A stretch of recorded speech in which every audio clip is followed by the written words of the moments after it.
vamos a tener una lectura de la palabra del Señor que se encuentra en Colosenses, el capítulo 2, y vamos a leer desde el versículo 1 hasta el 10.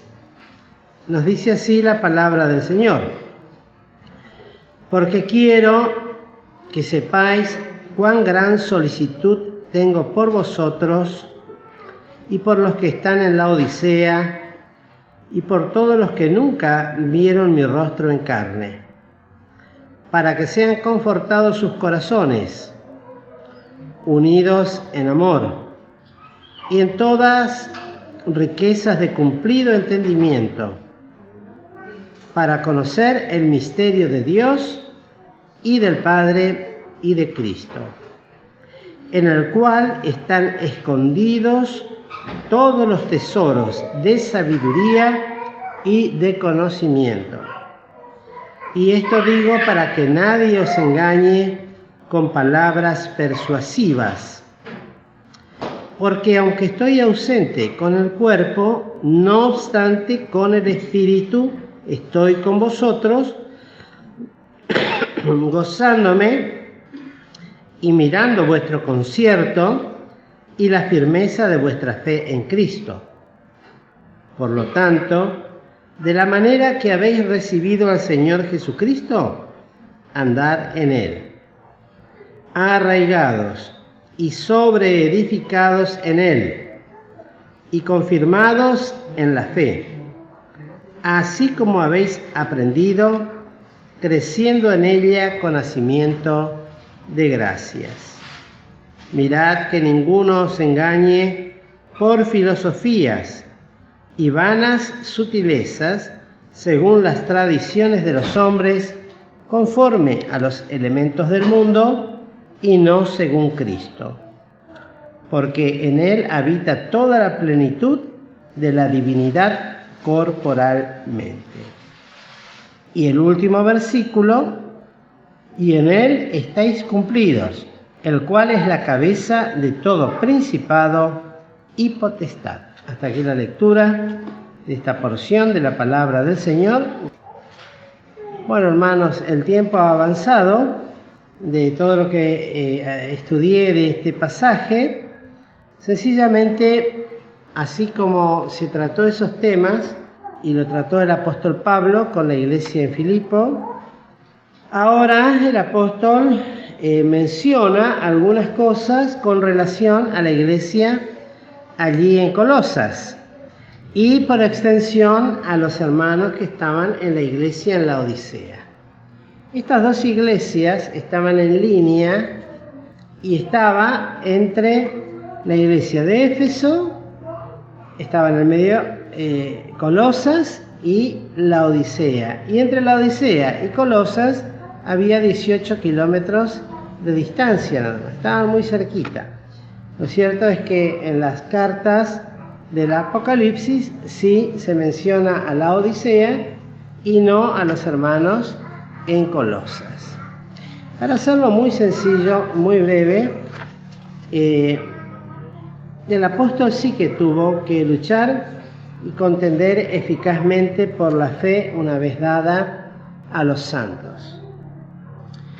Fue un tiempo donde sobre todas las cosas circulaban movimientos filosóficos de libres pensadores que atentaban contra la gracia de Dios, y el primer concepto que debemos decir es que el error de los que se oponen o los que cuestionan nunca reconoce plenamente a la gracia.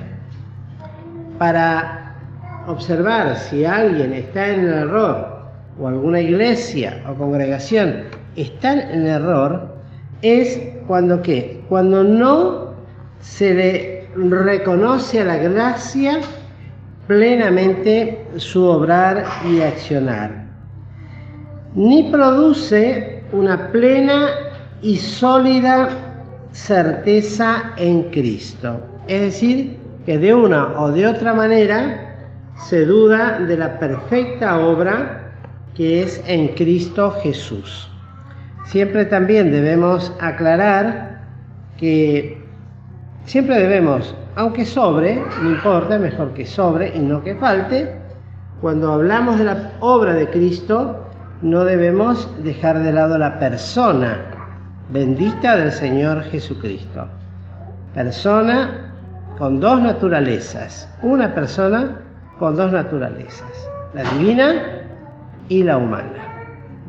Entonces, hablar de la obra de Cristo es hablar principalmente de su persona.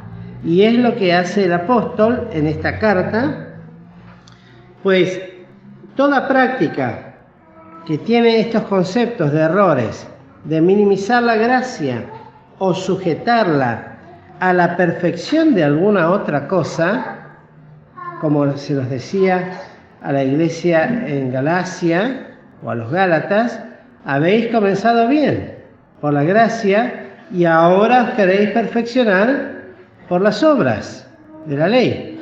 Entonces minimizaba el poder de la gracia y la obra de la gracia tan importante, pues toda práctica que desplaza a Cristo del centro y desprecia y desplaza la gracia, por lo tanto es anticristo.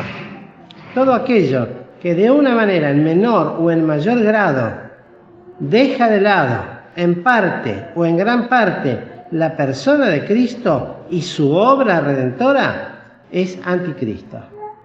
Y eso se ve en los errores que se conocen, se saben. Por ejemplo, los que creen en la caída de la gracia tienen ese grave error que finalmente termina en hipocresía de vida o directamente en un alejamiento de aquellos que pretenden siempre estar en perfecta santidad, no cometer pecado por el miedo a caer de la gracia. Un error de interpretación de las Sagradas Escrituras y que como tal trae una total, en muchos creyentes, una total hipocresía. Es decir, como no pueden cumplir, entonces lo hacen todo en apariencia. Los dos grandes problemas que existían en esta iglesia, traído desde afuera, ya sea por distintos pensadores filosóficos, pues así lo menciona. Por ejemplo, en el versículo 4, cuando dice: y esto digo para que nadie os engañe con palabras persuasivas. Las palabras persuasivas tienen un carácter muy fuerte, pues tienen la eficacia para convencer y llevar a un fin determinado a alguien. Palabras persuasivas que vienen por una inteligencia de carácter espiritual, no del cielo, sino terrena, animal y por ende también diabólica. Tienen mucho poder. Generalmente esto originado en pensadores, grandes pensadores humanos, pero no de Dios. Por lo tanto, esto les tenía que exhortar y amorosamente lo hace el apóstol con estos hermanos. Y estaban también aquellos que querían establecer un legalismo absolutamente ascético, es decir, en el observar las leyes. Eso lo desarrolla en este capítulo desde el versículo 14 al versículo 23, donde menciona estas dos cosas que corrompen la fe de los cristianos. Porque lo dice el apóstol Pablo más adelante, cuando dice: por tanto, de la manera que habéis recibido al Señor Jesucristo, y lo podríamos poner esto entre dos, no por alterar la palabra de Dios, sino para preguntarnos a nosotros cómo hemos recibido nosotros al Señor Jesucristo. Si fue por el cumplimiento de la ley, por vivir una vida ascética, hipócrita, de querer pensar que somos perfectos en nuestro hacer y en nuestro obrar, o sencillamente por el hecho de la fe, de la humildad de aquel que reconoce su necesidad y ve en Cristo su Salvador personal. Bueno, Yo lo recibí así. Y como dice acá, de la manera que habéis recibido al Señor Jesucristo, el mandamiento entonces es, en esa misma regla, no tiene por qué variarse, andad en él. Es decir, siempre por gracia. Siempre por gracia. Nunca por la ley. Nunca por querer vivir una vida de misticismo corrupto, de querer aparentar una cosa que no se es, de querer hacer cosas que no están en la palabra de Dios, porque así lo menciona,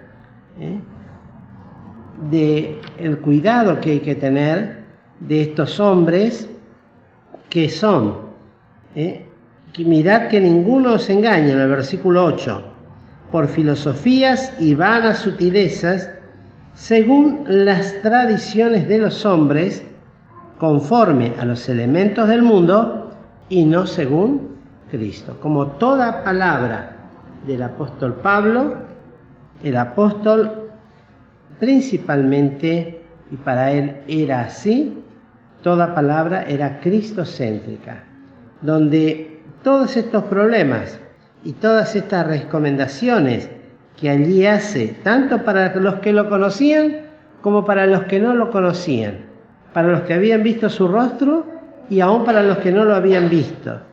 Exhortaciones fraternales de amor expresadas en los versículos 2 y 3, donde especialmente, y esto va un poco para añadir a lo que decía nuestro hermano Enrique, con todo lo que está pasando en Medio Oriente hoy, realmente, y para aseverar también lo que decía nuestro hermano Alfredo, para nosotros los que nos debe interesar realmente es lo que dice el versículo 3, cuando dice, en el versículo 2, la última parte, luego de la conducta que debemos aprender a tener, de ser confortados en nuestros corazones, unidos en amor fraternal, que lo mencionó Florencia, en la comunión fraternal, y en riquezas de cumplido entendimiento, riquezas habla. ¿Y para conocer qué cosa? Porque está hablando de entendimiento, no habla de riquezas contantes como la moneda, o el oro, o la plata. Habla de riquezas de carácter espiritual, para conocer el misterio de Dios. Y habla y del Padre y de Cristo. Esa es la riqueza de cumplido entendimiento. Eso es lo que nos debe interesar, lo que debe ser la vocación de nuestras vidas. Conocer los sucesos en Israel es bueno, porque así lo dice el apóstol, el Señor Jesucristo. Mirad la higuera y el resto de los árboles. Tenemos que tener un conocimiento, pero nuestra vocación tiene que ser esta. Y en esto debemos centrarnos, para no ser confundidos de tantas cosas que se pueden llegar a escuchar, de los pensamientos, aún de cristianos que están en el error, o de directamente judíos que hablan de distintas formas. Y acá dice en el 3, en el cual están escondidos todos los tesoros de sabiduría y conocimiento.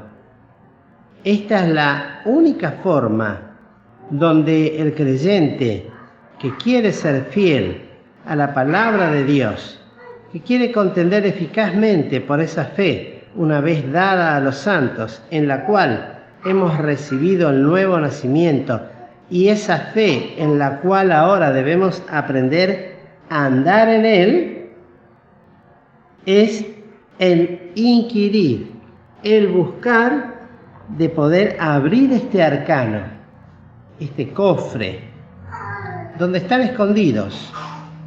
No quiere decir que no está al alcance de cada que pasa. Es una sabiduría de carácter espiritual que requiere de humildad, de donde en primer lugar se debe tener en cuenta el reconocimiento donde Cristo es el centro de todo, El Cristo es el centro de todo. No debemos nunca olvidar esta realidad conceptual, bíblica, firme. Estad así firmes en el Señor, le decía. Bueno, Cristo es el centro de todo. Todo lo que pasa en Israel, bueno, y lo que le va a pasar todavía, y lo que le espera, peores cosas que lo que está sufriendo ahora, y el engaño que sufrirán a causa de la incredulidad de sus corazones. Pues estamos hablando de un pueblo que está bajo los juicios de Dios. Si bien las promesas a Abraham siguen firmes y no se alteran, en eso es firme, pero todavía tienen que pasar por muchas atrocidades a causa de la rebelión de sus corazones. Y entonces, para nosotros, conocer la palabra de Dios, la sana doctrina, tener el conocimiento de este misterio de Dios, en el cual están escondidos. Por eso decía, no me propuse saber otra cosa entre vosotros que a Cristo y a este crucificado. Cuánto secreto, cuánto misterio, cuánta riqueza de carácter espiritual hay para los hijos de Dios en esto. Hay que buscarlo. Y eso implica cruz, humillación, el reconocimiento de su deidad y humanidad, como decíamos recién, la necesidad de una vida espiritual plena, de unión con Cristo. Mientras que no haya esto en nosotros, y va a haber confusión, va a haber alteraciones, pensamientos antibíblicos inclusive, de hacer juicios que ya están determinados por Dios y cómo habrían de ser las cosas. Entonces, cuán importante es, porque cuando yo centro mi pensamiento y la necesidad de una vida espiritual plena de unión con Cristo, ya otras cosas dejan de tener importancia, de vital importancia. Hay quienes se dedican, en lugar de buscar a Cristo y a este crucificado, a estudiar meticulosamente la historia de Israel, los eventos, las naciones, lo que hacen. Está bueno la información, pero nuestro pensamiento debe estar en lo que para nosotros nos ha sido dada, en la gracia bendita de Dios. El reconocimiento de su absoluta deidad y poder sobre todo lo creado, visible e invisible, que Cristo, por Él y para Él, fueron hechas todas las cosas. Ese misterio que dice, de Dios y del Padre y de Cristo. Por supuesto está involucrada la Santísima Trinidad, porque no se puede conocer nada de esto si el Espíritu Santo de Dios no nos lo revela a través de las Sagradas Escrituras, de una vida de oración y de humildad delante de Dios para querer conocer y para que este conocimiento sea provechoso en nuestra vida, para poder andar en Él de la manera en que hemos creído en Él. Es tan difícil esto, pensemos sencillamente, ¿cómo hemos recibido a Cristo? ¿En qué momento levantamos nuestra mano o dijimos que sí en el corazón? Por fe, en un acto sencillo que tal vez a algunos les fue muy impactante y los llevó a las lágrimas y al quebrantamiento, y a otros a un descanso inmediato del espíritu y del alma cuando encontraron en Cristo la respuesta a la necesidad en su vida. Cada uno tiene su experiencia, pero así también andar en Él, por fe, por fe. No se puede andar en Cristo de otra manera, por razonamiento, por filosofías, por ritualismo, que es lo que acá menciona, por querer cumplir los días, los meses, los años, y aún a veces ser juzgado o juzgar a otros porque no hacen tales cosas. Y luego también el llevarnos en esta nueva posición, como dicen en 2 Corintios 5:17, de modo que si alguno está en Cristo, nueva criatura es. las cosas viejas pasaron. He aquí, todas son hechas nuevas. Y eso afecta directamente a todo lo que somos y a todo lo que pensábamos antes, a nuestro natural entendimiento y discernimiento de las cosas. En Cristo es hecho nuevo. ¿Cómo pensaba yo antes? No sea que siendo cristiano siga permaneciendo con los pensamientos, el discernimiento, los análisis que tenía como cuando era del mundo, cuando no tenía a Cristo en el corazón. El sentir, la mente debe ser la de Cristo. Y este crucificado, que nos lleva a una experiencia mucho más profunda en el conocimiento de Dios y de Cristo y del Padre, que altere ahí, y de nosotros en Él y con Él. ¿Cuál es nuestra vocación a la que hemos sido llamados? ¿Y cuál ha sido nuestro llamado? No es solamente para que anunciemos las virtudes de Cristo, sino también para que esto sea una realidad en nuestra vida. Recién cuando estas pequeñas cosas que hemos mencionado conceptualmente podamos ir aplicándolas en nuestras vidas, allí viviremos una vida espiritual. ¿Cómo es que dice en Gálatas? Si vivís en el Espíritu, en Gálatas creo que está. Bueno, si está, a ver, esperen, vamos a buscarlo porque no quiero. Andemos también en el Espíritu. Si hemos tenido la gracia de recibir a Cristo, si hemos creído en Él, bueno, debe ser preocupante para nosotros si es que nuestros pensamientos, nuestros razonamientos no se ajustan a los de Cristo. Si no se ajustan y permanecemos en una actitud contraria a esto, por supuesto debemos entender que no dejamos que el Espíritu gobierne nuestras vidas, que el Espíritu nos guíe, que el Espíritu nos enseñe de la manera en que nos debe enseñar para poder entender este arcano precioso donde están escondidos todos los tesoros, maravillosos tesoros que hablan de vida cristiana, plena. Estos dos grandes problemas tenía la iglesia en Colosas que los estaban afectando y el apóstol lo tiene que aclarar. Lo repito para que no nos quede para que nos quede este concepto también de cuáles eran estas dos cosas. Bueno, era un legalismo ascético, la observancia de las leyes, un legalismo ascético y un misticismo corrupto. Afectar humildad y aún más, afectar humildad y un misticismo que los llevaba a la adoración a los ángeles. Eso pretendían meter en la iglesia en Colosas. Miren si tenía luchas el apóstol. A veces nosotros nos hacemos tantos cuestionamientos por pequeñas cosas que en realidad tendríamos que tratarlas con Cristo y está la solución. Pero el apóstol sí que tenía lucha. Y eso en todas las... Por eso dice, a más de todo esto, las muchas cosas que se agolpan sobre mí de todas las iglesias. En una, la entrada del judaísmo. En otra iglesia, la entrada de pensamientos filosóficos. En otra iglesia, la entrada de pensamientos legales, ascéticos, ¿no? Así.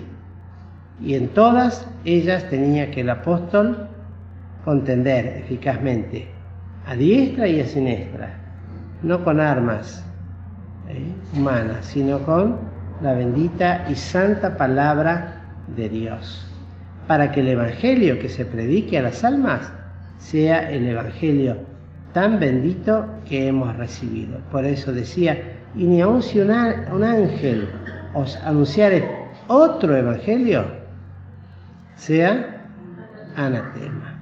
No es que hay otro evangelio, sino que algunos dicen, menoscabar la gracia, hacerla menos, ¿Valoramos realmente lo que es la gracia? ¿Hemos experimentado lo que es vivir en la gracia de Dios? Cuando el creyente aprende esto, ¿cuánto descanso? ¿Cuánto descanso al alma? Es todo por gracia. Es todo por gracia. Pues así también lo dice el apóstol, porque nosotros, en Él habita la plenitud, por supuesto, versículo 9. Y en el 10 dice, y en Él estáis cumplidos, el cual es la cabeza de todo principado y potestad. Bendita gracia de Dios, que hizo posible que estemos cumplidos totalmente. Dios en Cristo nos ve así. Lo que tenemos que ahora es nosotros ver esta realidad en nuestra vida y vivirla. Cumplidos en Cristo Jesús. Que el Señor nos bendiga y bendiga también a toda alma que tal vez todavía no tiene este bendito privilegio, que reciba a Cristo, que crea en su mensaje y que aprenda a andar en Él, como todos aquellos que un día también hemos recibido y procuramos, aunque tal vez no lo alcancemos todavía, pero procuramos. Lo importante es procurar, no quedarse en el tiempo, ni en rencores, ni en raíces de amargura, ni en nada que edifique. Que el Señor pues nos bendiga, queridos hermanos.